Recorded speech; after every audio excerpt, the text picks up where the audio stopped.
मरा अरे मरे मरे गया शरीर आशा तृष्णा ना मरी कह गए दास कबीर। सरकार ई माटी के शरीर माटी में एक दिन मिल जाए। धन संपत्ति महल अटारी ये जितना जो गोले बन सब ये कहीं है रह जाए। जितना सरकार है माटी के मकान पर गुमान बा, घमंड कितना बा, अहंकार कितना बा। तो देखता र सपना हो जही तू सपना, अरे देखता र सपना हो जही तू सपना। ई माटी के तई माटी के मकान पर गुमान बाट कितना, माटी के मकान पर गुमान बाट कितना, ये माटी के मकान पर गुमान बाट कितना। देखता र सपना हो जई तू सपना, देखता र सपना हो जई तू सपना, देखता र सपना हो जई तू सपना। ई माटी के मकान पर गुमान बाट कितना,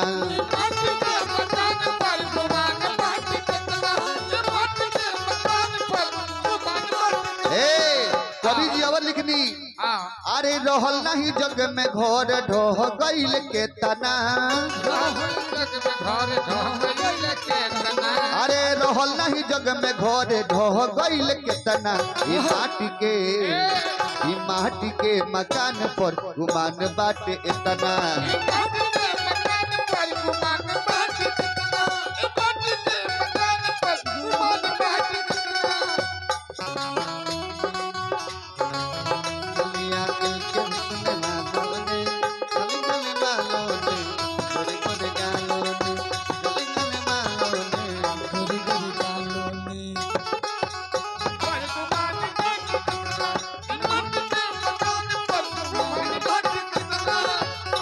चलिए आई भक्त शिरोमणि सुरेश शर्मा जी के तरफ से 151 रुपए के दाने हनुमान जी के दरबार में पहुंचल।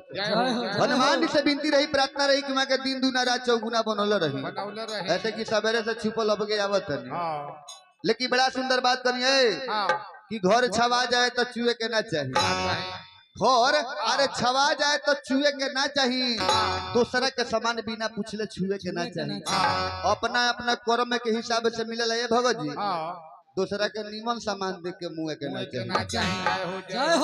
मान तभी सरकार है बड़ा रुआ लगे जवानी चढ़ल बा, सरकार बंदूक उठा के रुआ राज करतनी, लाठी उठा के रुआ राज करतनी। लेकिन जहिया ई शरीरिया थक जाई दौरे पर सब कुछ करे में जहिया बूढ़ा जाई शरीरिया दूलात कोई मारियो को चली तो बाप रे बाप शक्ति रहे तब न लड़े।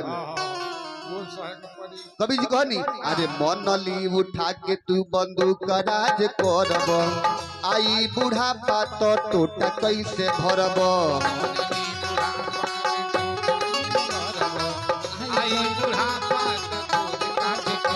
अरे मनली उठा के तू बंदूक राज करब, आई बूढ़ा बात टोटा कैसे भरब।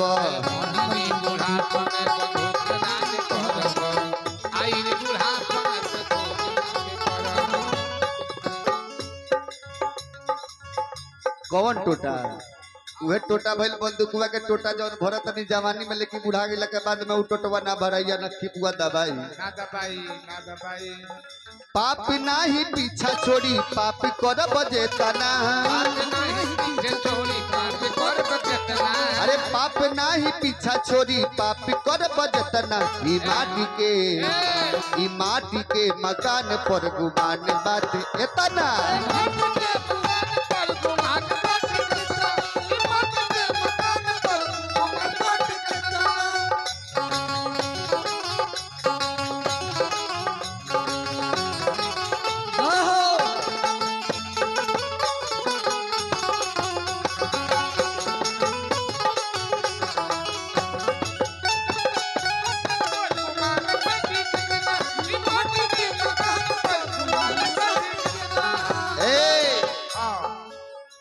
तो लूट पाट चोरी झूठ 4 दिन के खेला भोगे वाला राजी भोगी जइब तू अकेला। भोगदार चोरी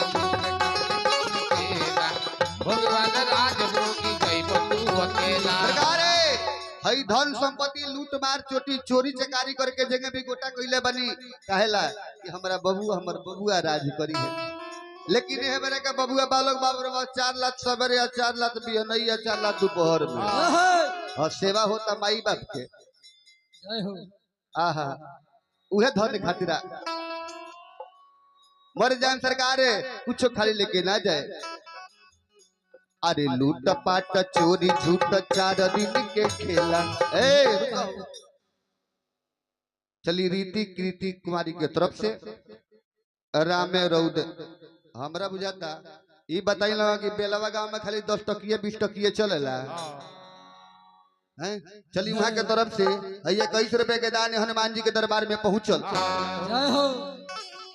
लेकिन बड़ा सुंदर बात कहलिए कि जवना गछिया में पानी पटौलत है अपना हाथे कटावल महापाप हो।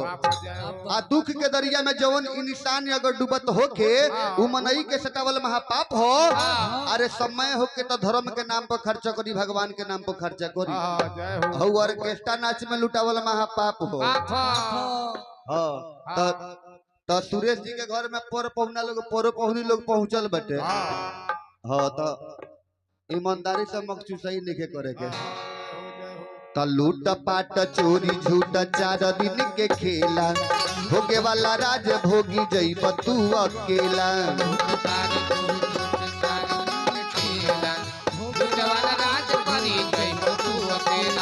छोड़ दिहल बारे काहे राम नाम जपना। अरे छोड़ दिहल बारो काहे राम नाम जपना। ई माटी के मकान पर गुमान बाटे इतना।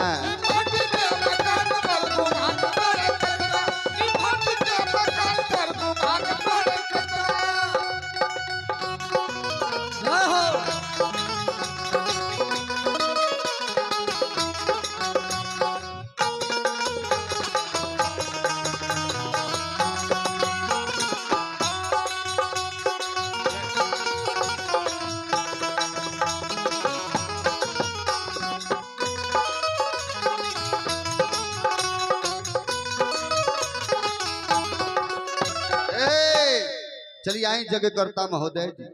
सुरेश शर्मा जी के तरफ से 102 रुपए के दान ये हनुमान जी के दरबार में पहुंचल। हनुमान जी से विनती रही प्रार्थना रही कि मैं हर मनोकामना पूरा करत रही।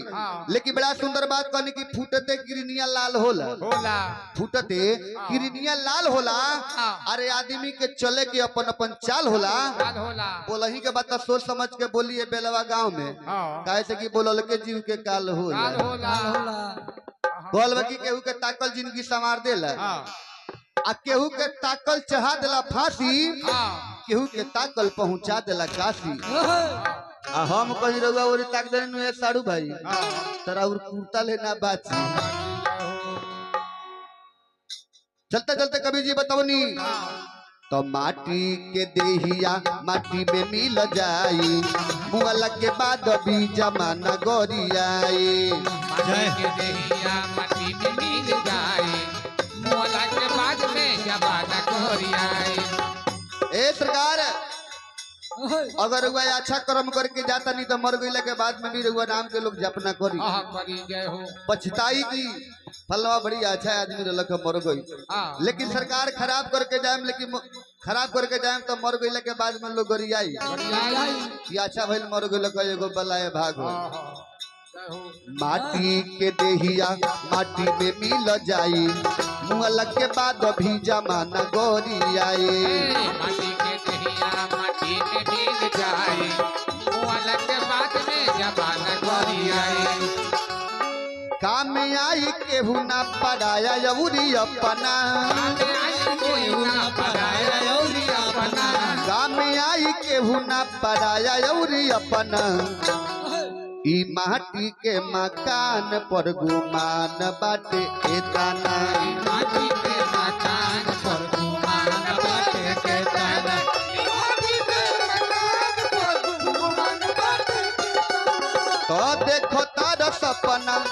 जाइबा तू सपना।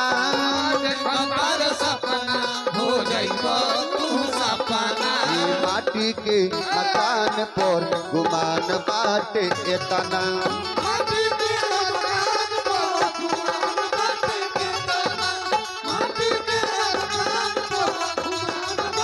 हाँ हाँ हाँ, प्रेम से बोली सांचे दरबार की, भक्त और भगवान की।